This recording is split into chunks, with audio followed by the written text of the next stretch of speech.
মাত্র ২ সেকেন্ডের দুটি কথাই কখনো কখনো একটা সম্পর্কের ভিত্তি নাড়িয়ে দিতে পারে। বাস্তব জীবনে আমরা সবাই কম বেশি এই রকম কঠিন মুহূর্তের মুখোমুখি হই, আর এসব অভিজ্ঞতাই আমাদের ম্যাচিউর করে তোলে। আজকের গল্পেও আমরা ঠিক এমনই এক অভিজ্ঞতা সাক্ষী হতে চলেছি, তবে তার থেকেও বেশি যেটা আমাদের ভাবিয়ে তুলবে সেটা হলো একটা শিশুর জীবনে তার মায়ের ভূমিকা। আজ আমরা কথা বলছি ২০২৩ সালে মুক্তিপ্রাপ্ত সিনেমা হাই নান্না নিয়ে। বাংলা ভাষায় নান্না শব্দের অর্থ হলো বাবা। তাহলে মুভির নামের সঙ্গে বাবা কেন জড়িয়ে আছে সেটাই জানতে হলে আপনাকে গল্পের শেষ পর্যন্ত আমাদের সঙ্গে থাকতে হবে। হেই, কি অবস্থা সবার? যদি ভালো মুভি এক্সপ্লেনেশন পছন্দ করেন তাহলে এক্ষুনি আমাদের চ্যানেলটি সাবস্ক্রাইব করুন এবং বেল আইকনটি চাপতে ভুলবেন না। তো আর কথা না বেরিয়ে গল্পে যাওয়া যাক।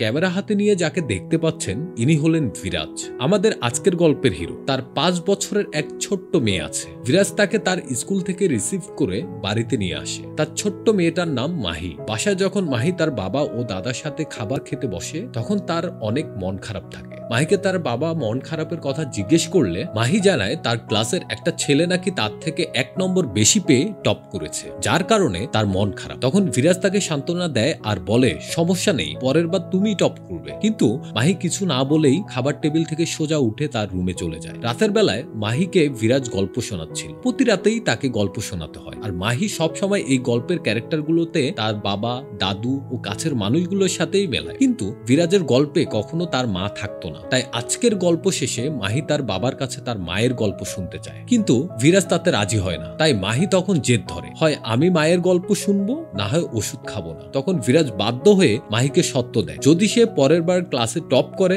তাহলে তাকে মায়ের গল্প শোনাবে। তাই এবারের মতো মাহি ওষুধ খেয়ে ঘুমিয়ে পড়ে। তারপর থেকেই মাহি অনেক পরিশ্রম করতে শুরু করে। সে মন দিয়ে পড়াশোনা করে, আর এভাবেই এক্সাম চলে আসলে সে খুব ভালো এক্সাম দেয় এবং ক্লাসে টপ করে। সেদিন রাতে বিরাজ যখন কাজ শেষ করে বাসায় ফেরে তখন মাহি তাকে তার ক্লাসে টপ করার কথা জানায় এবং সে বায়না ধরে আজকে তাকে মায়ের গল্প শোনাতেই হবে। কিন্তু বিরাজ অনেক টায়ার্ড থাকায় মাহিকে ধমক দেয় এবং মাহিকে গিয়ে ঘুমিয়ে পড়তে বলে। কিন্তু সকালে মাহির দাদু বিরাজকে ঘুম থেকে ডেকে তুলে এবং বলে মাহিকে নাকি কোথাও খুঁজে পাওয়া যাচ্ছে না, এমনকি সে স্কুলেও যায়নি। এটা শুনে বিরাজ মাহিকে বিভিন্ন জায়গায় খুঁজতে শুরু করে। অপরদিকে মাহি তার কুকুরকে নিয়ে মনের আনন্দে ঘুরে বেড়াচ্ছিল। এক পর্যায়ে কুকুরটি মাহির হাত থেকে ছুটে গিয়ে দৌড় দেয়, তবে সাথে সাথে এক মেয়ের হাতে ধরা দেয়। মাহি তার কাছ থেকে কুকুরটা নিয়ে তাকে ধন্যবাদ জানিয়ে চলে যেতে ধরে, কিন্তু রাস্তা পার হওয়ার সময় মাহি দুর্ঘটনার শিকার হতে যাচ্ছিল। ঠিক তখনই সেই মেয়েটি তাকে বাঁচিয়ে নেয়। মেয়েটির নাম ইয়াসনা। ইয়াসনা তাকে একটা রেস্টুরেন্টে নিয়ে যায় এবং তার বাবা মা সম্পর্কে জিজ্ঞাসা করে। ইয়াসনা মাহির দ্বারা তার বাবার সাথে যোগাযোগ করে। তার কিছু সময়ের মধ্যে বিরাজ সেখানে হাজির হয়। বিরাজ যখনই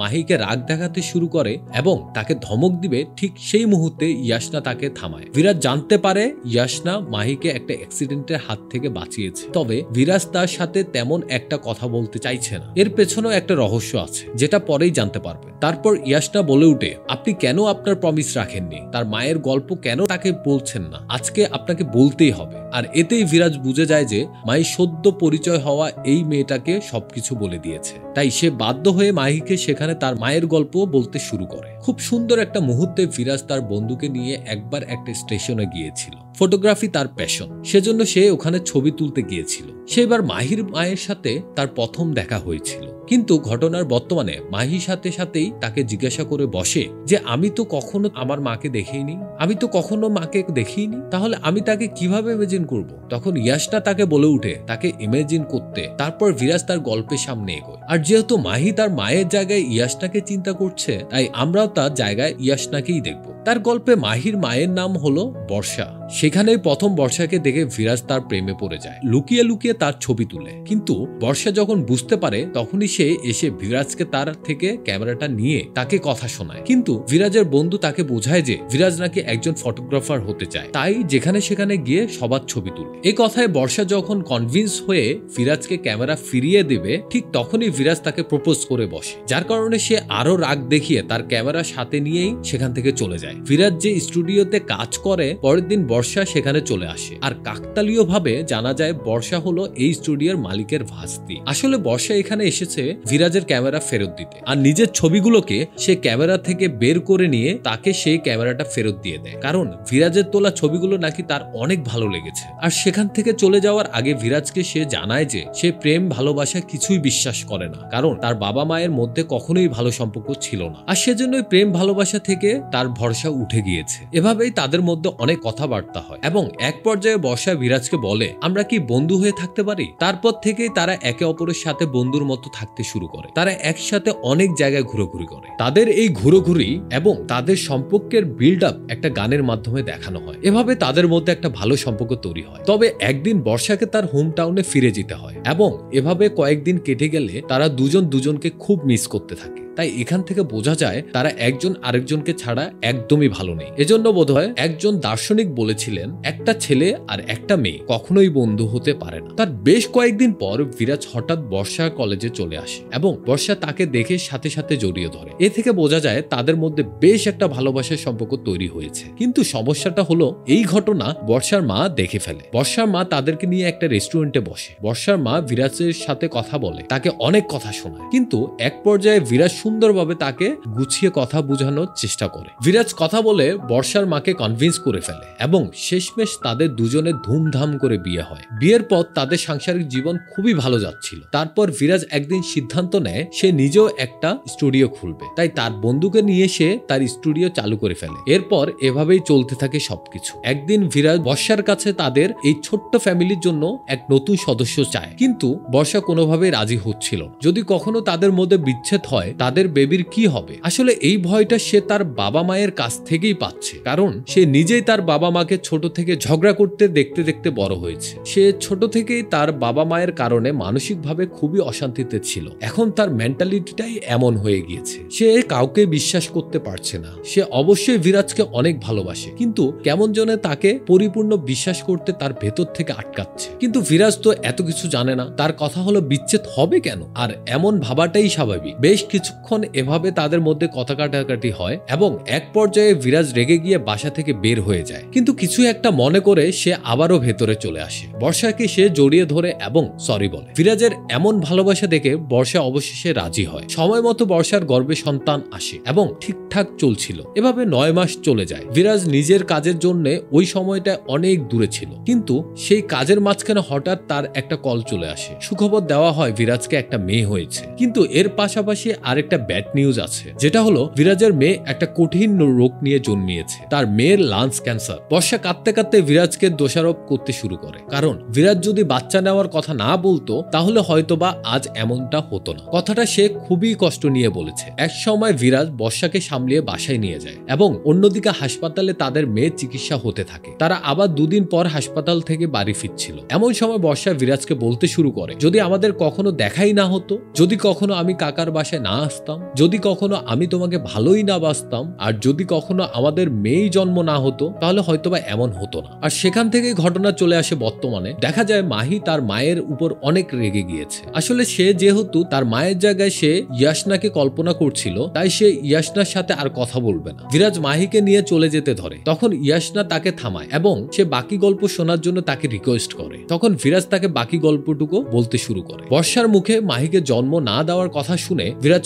অবাক হয়ে যায় এবং যেটা বিরাজকে খুবই কষ্ট দেয়। কিন্তু এই বলতে বলতেই হঠাৎ তাদের গাড়ির এক ভয়ানক অ্যাক্সিডেন্ট হয়। বিরাজ ইয়াসনাকে জানায় এই অ্যাক্সিডেন্টে বর্ষা মারা গিয়েছিল। বিরাজ তাকে বিদায় জানিয়ে চলে যায়। বাসায় গিয়ে বিরাজ মাহিকে বিছানায় শুয়ে দেয়, কিন্তু বিরাজ যখনই তার রুমে নিজের ল্যাপটপটা ওপেন করে সেই প্ল্যাটফর্মে তোলা বর্ষার ছবি বের করে। তখনই আমরা বুঝতে পারি যে তার ওয়াইফ বর্ষা নয়, অন্য কেউ। ইয়াসনাই হলো বর্ষা। এখন হয়তোবা আপনাদের মনে অনেক প্রশ্ন আসছে, তাহলে চলুন সেগুলো উত্তর দেয়া যাক। আসলে বিরাজের গল্পে তার অ্যাক্সিডেন্ট হয়েছিল ঠিক আছে, কিন্তু সেখানে বর্ষা মারা যায়নি, বরং সেই ঘটনায় বর্ষা খুবই গুরুতর আঘাত পেয়েছিল, যার কারণে এই দুর্ঘটনায় তাকে কোমায় নিয়ে যায়। আর সেখানে সর্বোচ্চ চিকিৎসার পরে যখন সেই বিপদমুক্ত হয় তখন জানতে পারা যায় এই ঘটনায় বর্ষা তার পূর্বের সমস্ত স্মৃতি হারিয়ে ফেলেছে। তবুও বিরাজ বর্ষার সাথে দেখা করতে চায়, কারণ তাদের সন্তান বর্তমানে মোটামুটি ভালোই সুস্থ আছে। কিন্তু তখনই বর্ষার মা তাকে আটকায়, কারণ বর্ষা নাকি এই দুর্ঘটনায় 2 দিন আগে তার মাকে জানিয়েছিল সে বিরাজকে ডিভোর্স দিতে চায়। যেটা শুনতে পেরে বিরাজ হঠাৎ চমকে উঠে। পাশাপাশি ডক্টরের কথা অনুযায়ী বর্ষা তার মাথায় এমন এমন একটা আঘাত পেয়েছে যেখানে যদি তাকে তার অতীতের কোনো কথা বা কোনো খারাপ স্মৃতি, কোনো ঘটনার মনে করানোর উপর প্রেসার দেওয়া হয়, তাহলে হয়তোবা তার ব্রেন গুরুতর ড্যামেজ হয়ে যেতে পারে। তাই ভালো হবে বিরাজ তার জীবন থেকে সরে যাওয়া। আর এখানে এই বিষয়গুলোর পর বিরাজের তেমন কিছু বলার রইল না। তার মধ্যে একটা রাগ তৈরি হলো। বর্ষা সব সময় তার সাথে কেন এমনটা করেছে, সে কেন তাকে বিশ্বাস করেনি কখনো, এবং কেনই বা তাকে ডিভোর্স দিতে চাইলো, এই ছিল সম্পূর্ণ ঘটনা। তবে পাশাপাশি বর্ষা যেন ভালো থাকে সেজন্য মূলত বিরাজ তার জীবন থেকে সরে গিয়েছিল। তারপর 6টা বছর কেটে গিয়েছে, তাদের কখনো দেখা সাক্ষাৎ হয়নি। বিরাজ বর্ষার মাকে কথা দিয়েছিল সে কখনো আর ফিরবে না। অর্থাৎ মায়ের হাত থেকে কুকুরের ছুটে যাওয়াটা কোইন্সিডেন্স ছিল না, বরং সে ইচ্ছে করে গিয়েছিল তার সাথে। যখন রেস্টুরেন্টে এত বিশাল একটা সময় পর বিরাজ বর্ষাকে দেখতে পেল, তখন সেও অবাক হয়ে গিয়েছিল। বাইরে অনেকক্ষণ নিজেকে প্রস্তুত করে তারপর সে ভিতরে ঢুকেছিল। কোনো মতেই তার সামনে আবেগী হওয়া যাবে না, তাকে বুঝতে দেওয়া যাবে না যে সে আসলে কে। পরের দিন বিরাজের বন্ধুকে বিরাজ সবকিছু খুলে বলে। ঘটনা শুনে তার বন্ধু জাতিন খুবই অবাক। তখনই কলিং বেল বেজে ওঠে। জাতিন গিয়ে দরজা খুলে দেখে বাইরে বর্ষা অর্থাৎ ইয়াসনা। যা দেখে বিরাজ দ্রুত এসে ইয়াসনাকে বাইরে নিয়ে যায় এবং তাকে জিজ্ঞাসা করে, তুমি আমার ঠিকানা কোথায় পেলে? আসলে বিরাজ চাচ্ছে না মাহি ইয়াসনার সাথে মিশুক, কারণ তাতে সত্যটা বের হয়ে যেতে পারে। তবে ইয়াসনা পেছনে ফিরতেই দেখে ওখানে মাহি দাঁড়িয়ে আছে। ইয়াসনা মাহির কাছে যায় এবং মাহিকে জড়িয়ে ধরে। সে মাহির জন্য একটা সারপ্রাইজ রেডি করেছে, তাই বিরাজকে সে এক রেস্টুরেন্টে মাহিকে নিয়ে আজ রাতে তার সাথে দেখা করতে বলে। কিন্তু বিরাজ তাতে রাজি হচ্ছিল না। মাহির কথা মতো তাকে ওখানে রাজি হতেই হয়। সে কথা দেয় রাতের বেলা তার সাথে সে দেখা করবে। কিন্তু তাকে এই বলার পর সেদিন বিরাজ মাহিকে নিয়ে সরাসরি গোয়ার উদ্দেশ্যে রওনা হয়। মাহির দাদু এসে তাকে জিজ্ঞাসা করছে, কেন তুই এমনটা করছিস, কেন তাকে দূরে ঠেলে দিচ্ছিস? মাহির দাদু জানতে পেরেছে যে আজ থেকে 7 দিন পর ইয়াসনার বিয়ে, কিন্তু এতেও তেমন একটা রিয়েক্ট করে না। বিরাজ মাহিকে নিয়ে গোয়া চলে যায়। আর এভাবে রাত হলে ইয়াসনা ঘন্টার পর ঘন্টা ওই রেস্টুরেন্টে তাদের জন্য অপেক্ষা করতে থাকে এবং এক সময় সে যখন বুঝে যায় যে তারা আর আসবে না, তখন সে রেস্টুরেন্ট থেকে বাসায় চলে যায়। পরের দিন ইয়াসনা তার ফিয়ন্সির সাথে দেখা করতে এসেছে। তার ফিয়ন্সি একজন বড় মাপের নিউরোসার্জন, তার নাম অরবিন্দ। তখন হঠাৎই তার সাথে কথা বলার সময় ইয়াসনার মোবাইলে একটা কল চলে আসে আর তার বিপরীত পাশে আমরা মাহিকে দেখি। মাহি তাদের এই গোয়া আসার বিষয়টা ইয়াসনাকে জানায়, তাকে সে সরি বলে, কিন্তু সাথে সাথে তার আঙ্কেল ওখানে চলে আসে, কারণ মাহি তার বাবার নয় বরং তার আঙ্কেলের মোবাইল দিয়ে কল করেছে। অপরদিকে বিরাজ নিজের ফটোগ্রাফি নিয়েই ব্যস্ত ছিল। তবে হঠাৎ সে সামনে কিছুটা ভিড় দেখতে পায়। সে সামনে এগোয় এবং যখন ইয়াসনাকে দেখে সে অবাক হয়। ইয়াসনা মাহির জন্য একটা বার্থডে পার্টির আয়োজন করেছে। বিরাজ এই ছুটোছুটির মাহির জন্য গিফট কিনতেই ভুলে গিয়েছিল, আর সেখানে ইয়াসনা মাহির জন্য এত কিছু করে। অবশেষে সকল ক্রেডিট বিরাজের উপর দিয়ে দেয়। এগুলো নাকি বিরাজ মাহির জন্য প্ল্যানিং করেছিল। এরপর এই মেয়েটি হলো ইয়াসনার বোন বিরাজ, এবং তার মধ্যে বেশ অনেকটা কথাবার্তা হয়। রাতের বেলা বিরাজ একা বিচের ধারে বসেছিল, তখন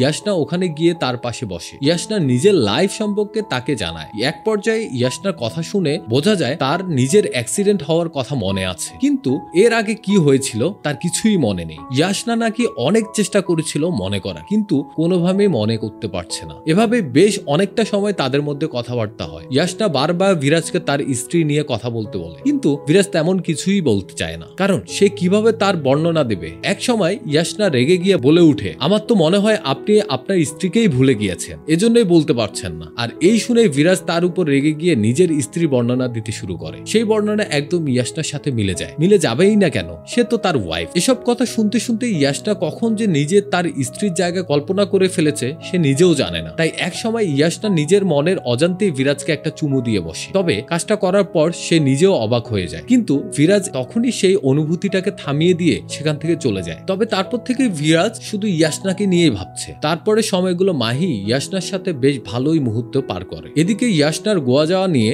ইয়াসনার ফিয়ন্সি বেশ বিরক্ত। ইয়াসনার মা তাকে অনেক বোঝায়, তবে সে এতে কোনো রিয়াকশনই করে না। রাতে বিরাজ ইয়াসনার কাছে থেকে মাহিকে নিয়ে যেতে আসে। তখন ইয়াসনা বিরাজকে অনুরোধ করে মাহিকে যেন সে না নিয়ে যায়, একটা রাত যেন তার সাথে থাকতে দেয়। কেমন যেন মাহির সাথে নাকি তার একটা কানেকশন ফিল হয়, তার সাথে সময় কাটানো ইয়াসনার ভালো লাগে। কিন্তু বিরাজ ইয়াসনার কোনো কথাই শুনে না। এক পর্যায়ে সে মাহিকে নিয়ে চলে যায়। এতে ইয়াসনার অনেক রাগ হয়। সে জেদ করে সামনের বাজে মানুষদের মধ্যে চলে যায়। আজ রাতে নাকি সে যা মন চায় তাই করবে, আর এর মূল দোষী হবে বিরাজ। এ দেখে ইয়াসনার বোন বিরাজকে দোষ দিতে শুরু করে। করে। এখন তাকে যে করেই হোক ফিরিয়ে আনতে হবে। তবে বিরাজ তাকে ফেরত না এনে বরং এতটাই বিরক্ত হয় যে ওখানে গিয়ে পুরো এক বোতল পানি খেয়ে ফেলে। এখন ওখানকার এক সুন্দরী মেয়ের সাথে নাচতে শুরু করে, যেটা থেকে ইয়াশনা জেলাস ফিল হয়, তাই সেও অনেক বেশি বেশি পানি পান করে ফেলে। এগুলো শেষ হওয়ার পর দুজনেই মাতাল হয়ে ফিরে আসে। তারা ওখানে একে অপরের সাথে অনেক ঝগড়া করে। মাঝে মাঝে ইয়াশনা এমন কিছু বলে ফেলছিল যেগুলো তার স্মৃতি থেকে অনেক আগে মুছে গিয়েছিল। এক সময় রিসোর্টে না গিয়ে দুজন বিচের মধ্যেই ঘুমিয়ে পড়ে, আর তার কিছুক্ষণ পর মাহি তাদেরকে এভাবেই দেখে তাদের মধ্যে গিয়ে ঘুমিয়ে পড়ে। তারপর সকাল হয়, আমরা দেখি সেখানে ইয়াশনা একাই ঘুমিয়েছিল। সে ঘুম থেকে উঠে মাহি ও বিরাজকে খুঁজতে রিসোর্টে চলে যায়। বিরাজকে সে পেয়েও যায়, আর আজকে ইয়াশনা বিরাজকে সরাসরি প্রপোজ করে। তবে এটা শুনে বিরাজ শক হয়ে একদম চুপ হয়ে থাকে। তাই ইয়াশনা বিরাজকে বোঝায় মাহির একজন মায়ের দরকার, তাই তারা যদি বিয়ে করে নেয় তাহলে সব থেকে ভালো হবে। আর এমনিতেও নাকি বিরাজকে সে এই সময়টার মধ্যে অনেকটাই ভালোবেসে ফেলেছে। আর এইসব শুনে বিরাজ শুধুমাত্র ইয়াশনার দিকে তাকিয়ে থাকে এবং তাদের অতীতের কথাগুলো ভাবতে শুরু করে। এমন সময় একটা ছেলে সেখানে চলে আসে এবং ইয়াশনাকে খবর দেয় যে তার ফিয়ন্সি নাকি তার সাথে দেখা করতে এসেছে। আর এই কথা যথেষ্ট ছিল এই বিষয়টাকে ভেঙে দেওয়ার। এদিকে বিরাজ নিজেও কিছু বলছে না। পরে ইয়াশনা ওখান থেকে চলে যায় এবং তার ফিয়ন্সির সাথে নিজের আত্মীয় স্বজনদের দেখতে পায়। জানিয়ে রাখি, তার ফিয়ন্সি হলো বড় মাপের একজন ডক্টর। আসলে সে মনে করেছে হয়তোবা ইয়াশনা বিয়ের জন্য কিছুটা আনকমফোর্টেবল ফিল করছিল, এজন্য হয়তোবা ফ্রেশ হওয়ার জন্য নিজের বোনকে নিয়ে গোয়ায় এসেছে। কিন্তু ঘটনা সম্পূর্ণ অন্যরকম। সে বিষয়টা তার মা বা ফ্যামিলির কেউ জানে না, শুধু জানে তার বোন। অরবিন্দ ডিসাইড করেছে তাদের বিয়েটা এই গোয়াতেই হবে। এজন্যই তার ফ্যামিলি, আত্মীয় স্বজন সবাইকে একসাথে এখানে নিয়ে এসেছে। যেখানে এই সকল কথা শোনার পর ইয়াশনা আর কিছু বলার থাকলো না, কারণ বিরাজ তার রিপ্লাই দেয়নি। কিন্তু সেই ছোট্ট বাচ্চাটার কি হবে, যে নিজের জীবনে কখনো তার মাকে দেখেনি? আবার যখন সে নিজের মায়ের মতো একজনকে পেয়েছিল, তাকে হারানোর পর তার কি হবে সেটা শুধুমাত্র সেই জানে। অবশ্য ইয়াশনাই হলো তার আসল মা, কিন্তু এটা সে এখনো জানে না। তার বাবা সব সময় এই বিষয়টা তার থেকে গোপন রেখেছে। মাহি দৌড়ে ইয়াশনাকে খুঁজতে খুঁজতে সেখানে পৌঁছে যায়। সেখানে ইয়াশনার মা দাঁড়িয়ে ছিল, কিন্তু প্রথম তাকে দেখে সে চিনতে পারেনি। তবে যখন তার পেছনে তার বাবা চলে আসে, তখন তিনি বুঝতে পারে আসলে ঘটনা কি। তবে আপাতত তিনি তেমন কিছুই বলেন না, শুধু এক দৃষ্টিতে কিছুক্ষণ তাকিয়ে থেকে সেখান থেকে চলে গেলেন। পরের দিন ইয়াশনা বিরাজকে কল করে, কিন্তু ওই দিকে কাউকে খুঁজে পায় না। আবার এদিকে মাহি তার বাবার কাছে বারবার একই কথা বলছে যে সে ইয়াশনা আন্টির কাছে যাবে। তবে বাবা তাকে বোঝায় আগামীকাল তার বিয়ে,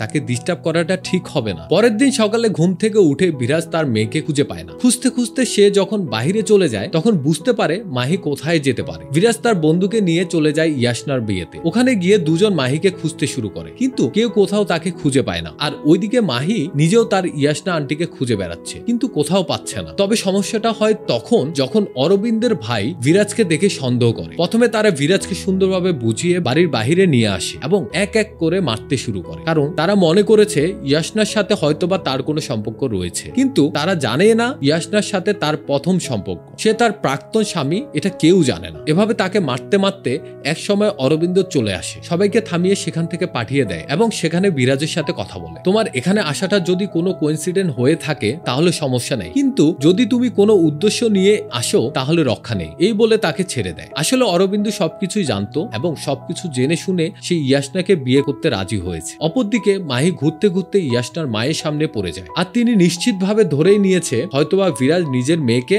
হাতিয়ার বানিয়ে আবারও ইয়াশনাকে পেতে চাইছে। বিরাজের বন্ধু তাকে বারবার বোঝানোর চেষ্টা করে এটা শুধু একটা কাকতালীয় ঘটনা, তাদের কারো ইচ্ছে ছিল না এখানে আসা, তারা শুধুমাত্র মাহিকে নিয়ে যেতে এসেছে। কিন্তু তিনি তাদেরকে উল্টো কথা শুনিয়ে দেয়, এমনকি কথায় কথায় সে মাহিকে সেই সমস্ত সত্য জানিয়ে দেয় যেটা তার বাবা তার থেকে এতদিন লুকিয়ে রেখেছিল, যেটা হলো ইয়াশনাই হলো তার মা। অর্থাৎ ছোট্ট বাচ্চাটার কাছেও সবকিছু ক্লিয়ার হয়ে গেল। মাহিকে তার আঙ্কেল খুঁজে নিয়ে আসে। এখানে আসার পরে মাহি আবারও তার বাবার কাছে ইয়াশনার কথা বলতে শুরু করে, যার কারণে তার বাবা কিছুটা কষ্ট পায়। সে তাকে বলে তোমার বাকি সবার কথাই মনে আছে, শুধুমাত্র আমার কথাটাই মনে নেই। তোমার জীবনে তার গুরুত্ব বেশি যে কখনো তোমার জীবনে ছিলই না। আর আমি যে তোমাকে ছোট থেকে এতটা আদর করলাম সেটার কি হলো? আমি হয়তোবা কখনোই তোমাকে সেই ভালোবাসাটা দিতে পারিনি। যেটা শুনে এবার মাহি নিজেও তার বাবাকে জড়িয়ে ধরে আর তাকে সরি বলে যে সে এমনটা আর কখনো করবে না। আর কিছুক্ষণ পরে সেখানে ইয়াশনা নিজেও উপস্থিত হয়। সে সবকিছু ফেলে আবারও এসেছে। সে নিজের মনের কথাটা বিরাজকে খুলে বলে এবং আরো বলে বিরাজ যদি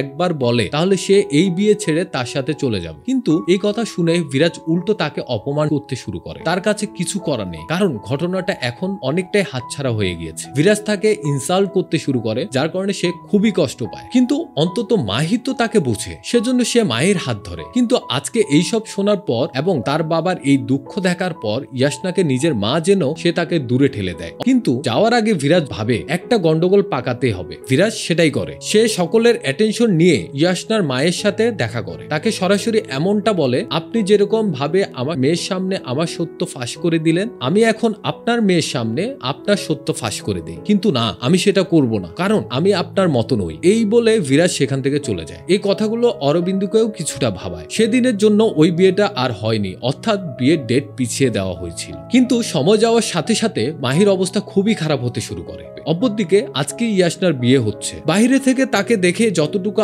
আপসেট মনে হচ্ছে, ভেতরে ভেতরে সে ততটাই জ্বলে পুড়ে শেষ হয়ে যায়। তখনই সেখানে মাহির দাদা চলে আসে, তাকে এসে বোঝায়, কেন করছিস বিয়ে? মনের বিরুদ্ধে গিয়ে সুখে থাকবি কখনো? একবার চিন্তা করে দেখ, বিরাজ কি সত্যিই তোকে রিজেক্ট করেছে, নাকি তোর যেন সমস্যা না হয় সেজন্য তোর লাইফ থেকে দূরে সরে গিয়েছে? তার মেয়ের এই অবস্থায় সে কিভাবে পারতো তোর সাথে জড়াতে? তার জীবনে একমাত্র তার মেয়েই রয়েছে, সে বেঁচে রয়েছে তার মেয়ের জন্যে। সেগুলো শুনে সে ইমোশনাল হয়ে কাঁদতে শুরু করে। ইয়াসনা তাকে জানায় বিরাজ তাকে বলেছিল সে একদম তার ওয়াইফের মতো হার মেনে যায়, সমস্যা দেখলেই নাকি পিছিয়ে পড়ে, একদম তার ওয়াইফের মতোই। তখনই তিনি বলে উঠে, বিরাজ তো ঠিকই বলেছে, একদম তার ওয়াইফের মতোই তুমি, বরং তুমিই সেই। কিন্তু কথাটা তিনি তেমন স্পষ্ট ভাবে বলেনি, যার কারণে ইয়াসনা বিষয়টা ভালোভাবে বুঝতেও পারলো না। পরে ইয়াসনার কান্না দেখে অরবিন্দ তাকে বুঝাতে শুরু করে, তোমার আমাকে বিয়ে করতে হবে না। কিন্তু ওই বিরাজ কোনো ভালো ছেলে নয়। চলে যাওয়ার আগে তার ওয়াইফ তাকে ডিভোর্স দিতে চেয়েছিল, কিন্তু ইয়াসনা এটা বিশ্বাস করতে চায় না। যখন অরবিন্দ বারবার এই কথা বলছে,